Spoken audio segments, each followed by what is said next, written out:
Hello student, যারা আজকে electrical থেকে এক্সাম দিয়ে এসছো মাইক্রো কন্ট্রোলার অ্যান্ড ইটস অ্যাপ্লিকেশনে, তাদের এমসিকিউ কোশ্চেনগুলোর অ্যান্সার আমরা একটু বলার চেষ্টা করছি এবং সাহায্য করছি।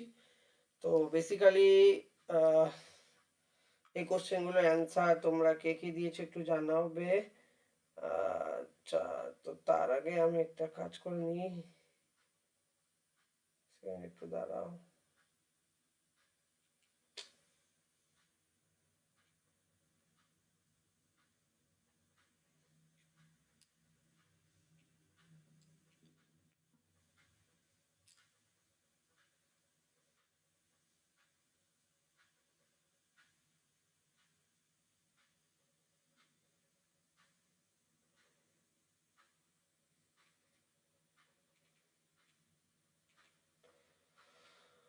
চলো স্টার্ট করা যাক তাহলে আজকের সেশন।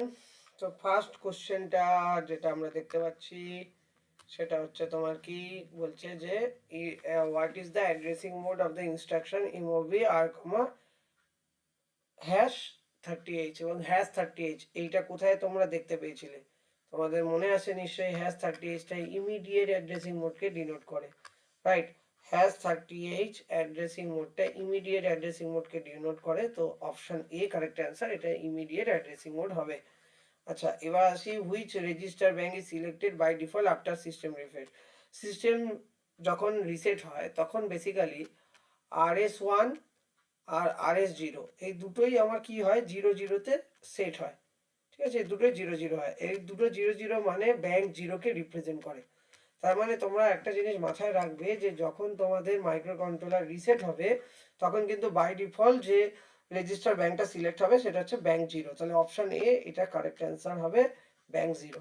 ঠিক আছে, what should be the bit values of RS1 এবং RS0 bits of PSW SFR to select the bank two register. Bank two রেজিস্টারকে সিলেক্ট হতে হলে RS1 কে হতে হবে 1 আর RS0 কে হতে হবে 0।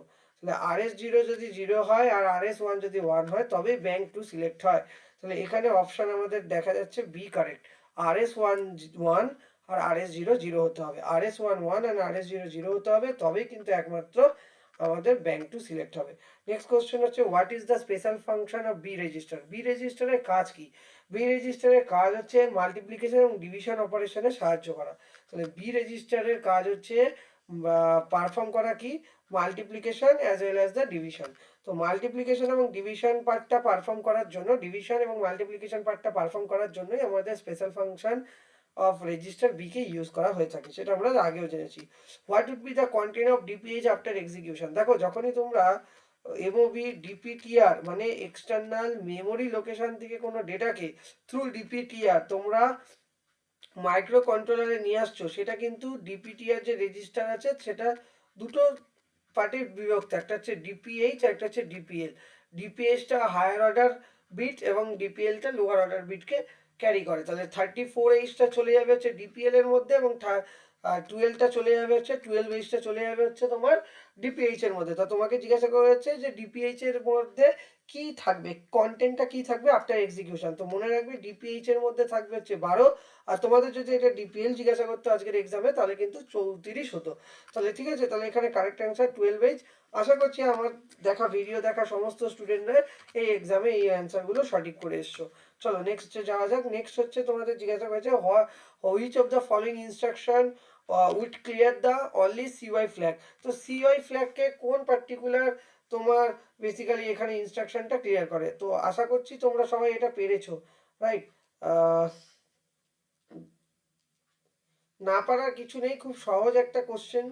এখানে আমরা ক্লিয়ার যে মানে করতে চাইছি সেই জন্য আমরা ক্লিয়ার ফাংশন ইউজ করব। দেখো এখানে যে করেছে সে এখানে অপশন ডি দাগিয়েছে এবং এক্স্যাক্টলি ঠিক দাগিয়েছে। যখনই আমরা সিএলআর সি করব তখন অটোমেটিক্যালি তোমার ক্যারি ফ্ল্যাগটা আমার কি হয়ে যায়, ক্লিয়ার হয়ে যায়। তো ক্যারি ফ্ল্যাগ ক্লিয়ার হয়ে যায় কখন, যখন সিএলআর সি ইউজ করা হয়। সিএলআর সি মানে হচ্ছে clear only carry flag, no other PSW flag will be affected। ঠিক আছে, বা বিটস এফেক্টেড মানে PSW যে আলাদা বিটগুলো আছে ওগুলো কোনোভাবেই এফেক্টেড হবে না, শুধু ক্লিয়ার এর সিটা মারলে পার্টিকুলার ক্যারি ফ্ল্যাগের যে বিটটা আছে ওটাই বেসিক্যালি রিসেট হয়ে যায় বা ক্লিয়ার হয়ে যায়। The OR instruction is generally use to, OR instruction কি করে, অর ইনস্ট্রাকশন মাত্র ফিউ বিটসের জন্য ব্যবহার করা হয়। তাহলে OR instruction generally use to set a few bit, কোনো একটা পার্টিকুলার একটা বিটকে যদি আমরা তোমার সেট করতে চাই বা রিসেট করতে চাই বা তার উপরে অপারেশন করতে চাই, তাহলে কিন্তু অর ইনস্ট্রাকশন ব্যবহার করে থাকি। অর ইনস্ট্রাকশন তাহলে জেনারেলি ফিউ বিটসের উপরে কিন্তু এফেক্ট করে। তাহলে which location of the 128 byte on chip additional RAM are generally reserve for special function. Special ফাংশনের জন্য আমরা সবাই জানি 80H থেকে 0FFH অবধি, এটা হচ্ছে তোমার অনচিপ রমের মধ্যে যে স্পেশাল ফাংশনের জন্য যে লোকেশনটা তোমার রাখা হয়ে থাকে। তো যে এই কোশ্চেন পেপারটা যার এবং যে এই অ্যান্সারগুলো করেছে, তোমাকে আমি কনগ্রাচুলেশন জানাচ্ছি, কারণ তুমি সকল অ্যান্সারগুলোই ঠিক দিয়েছো আপাতত আমি যেটা দেখতে পাচ্ছি। After execution of DIV A B instruction দা, ঠিক আছে, এটা তাহলে কি হবে, এই কোশ্চেনটা তোমার তো অ্যাকুমুলেটর হয়ে যাবে।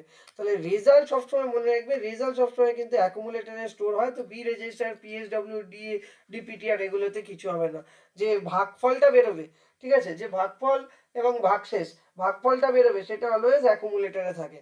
ভাগফলটা অলওয়েজ অ্যাকুমুলেটরে থাকে, ভাগফলটা অলওয়েজ অ্যাকুমুলেটরে থাকে স্যার।